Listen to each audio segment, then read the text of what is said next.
Cherish, and welcome to Cherish Me, where I discuss all things finance, lifestyle, and business, and money, of course. In today's video, I'm going to be discussing starting a home health care agency, also known as a home care agency, and here in the UK we also describe it as a domiciliary care agency.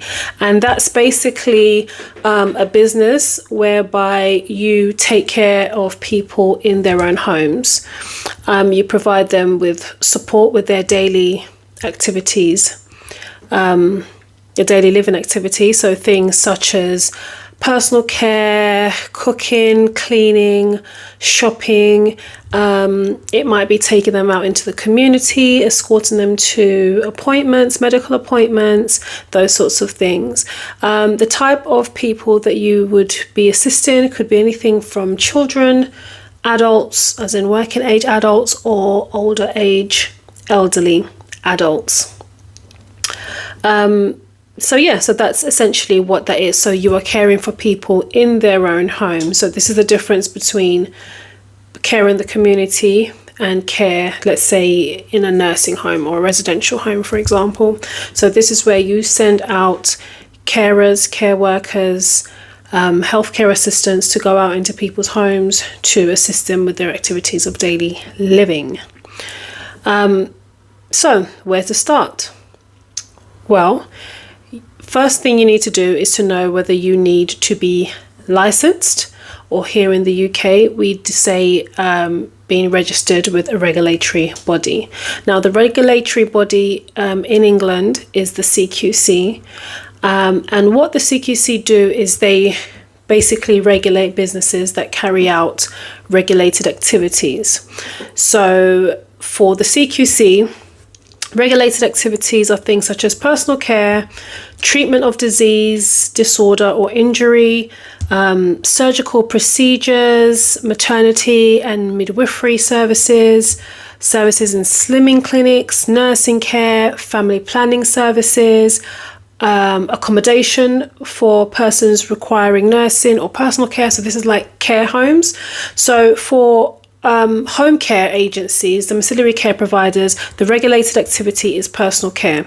So if you are going to be providing a service in which your service users will be requiring support with personal care, then you will need to be registered with the CQC. So personal care is things such as bathing, oral care, helping people brush their teeth, things of that nature, continence care. Those are things those come under the umbrella of personal care. So if you are not going to be carrying out personal care, then you do not need to be registered with the CQC. This is also one of the things that comes into with supported living. So you will find some supported living providers who are not registered with the CQC and some who are. You can provide support such as supported living. This is obviously to not with service users who need learning disabilities, but if you are providing supported living services to people who do not require personal care, then you do not need to be registered with the CQC. But if you are going to be helping your clients, your service users with personal care, then you will need to be registered with the CQC. So yeah, these are the different reasons why you need to be registered and to know what route you want to go down. Now, depending on whether you need to be registered or unregistered, this will have a huge bearing in terms of your administration and compliance and things of that nature. Today I'm going to be talking about going down the CQC route, and one of the reasons why I would say being CQC registered is beneficial for your business is it provides credibility. With carrying out support with personal care, you are more likely to make more money with the services that you're providing.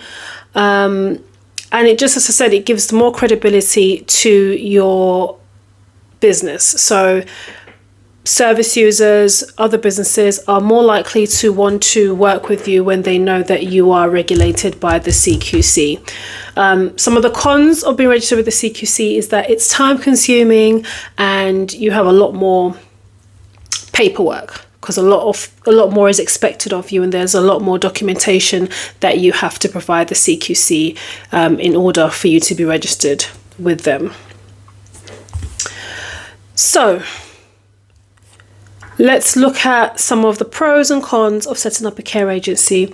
I don't know about cons, but I think one of the reasons why a care agency is a good business is the fact that, first and foremost, you are doing something that is positive for your community. You are helping vulnerable people, you are helping people in need. So it has a real, moral benefit to it. It's also recession proof. So because it's not a luxury, it's a need. So therefore, as a business, you are not negatively impacted by economic downturns. Even when we had, COVID and the coronavirus, in fact, our services were even more in demand during that time, because where maybe families may not have been able to go out to assist their loved ones, their elderly ones, care agencies were still operating. So we are very much a necessity. We're in need. We are a key industry. We're not a luxury. So therefore, when you have recessions, etc., you are not affected. It is a recession proof, a pandemic proof business. Another good thing is it's lucrative. There are so many client groups and different ways that you can position yourself to be able to make money within the industry. So whether it's supported living, whether it's catering to children, whether it's catering to adults, older adults, people with mental health issues, people with eating disorders, rough sleepers, people with substance misuse issues. The client groups are so varied. So there's always a client group that you can cater to. It's also very scalable. Once you've set one up and set that up successfully, nothing stops you from being able to move into another location and set up your business there. So it's a very scalable business. I think those are sort of the great things about the care industry, the home care industry. It's lucrative. You're giving back. You're doing great things for your community at large. You're employing a lot of people. And yeah, it's recession proof. So there's a lot of good reasons why being in the care industry, the healthcare industry, is a business that you should consider. So I'm going to do a couple more other videos talking about the process and how you start up, registering with the CQC, the application process, the interview process, etc. So stay tuned to more videos from me in my home care series. Thank you. See you later. Bye.